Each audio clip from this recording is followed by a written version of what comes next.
Good morning, class. It's Wednesday morning. Sorry this is so late getting to you, but internet's been really slow for me. So, to do 34 and 35, you really have to do a worksheet here.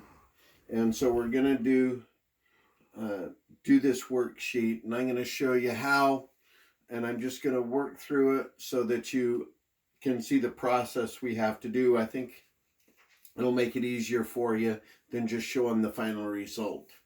So in 34, we have activity one, $12,000 worth of income and $18,000 loss on number two, $9,000 loss on number three. So we're going to take and put the loss activities here of 18,000, 9,000 here, and that gives me a total of 27,000.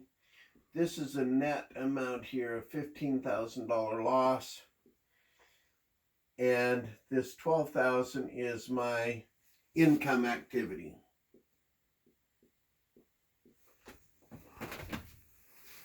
So what we have to do then, remember we can only take capital or passive losses to the extent that we have passive income, and when we have multiple activities, we have to allocate that income to those passive losses. And so that's what we have to do here. So we're going to take this $12,000 worth of income, allocate it to these $27,000 worth of losses. So we're going to allocate this based on this ratio. And this ratio just happens to be 1/3, 2/3. So we're going to take this $8,000, allocate 2/3 of it here to this, and 1/3 here to activity number two, total of $12,000. We then subtract the loss activity from the allocation of the income to get a suspended loss here of 10,000 and a suspended loss here of 5,000 for a total of 15,000.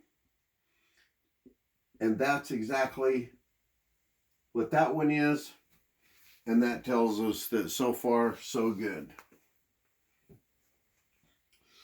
All right,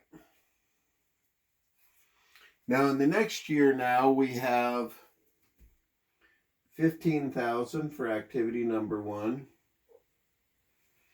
8,000 loss for activity number two, and a $2,000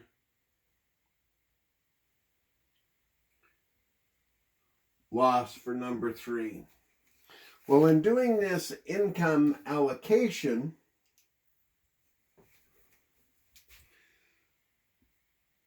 let me do this. $8,000 here, 2,000 here is a total of 10,000.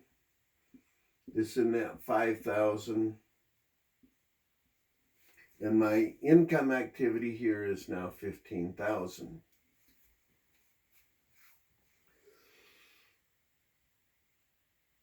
Pause it.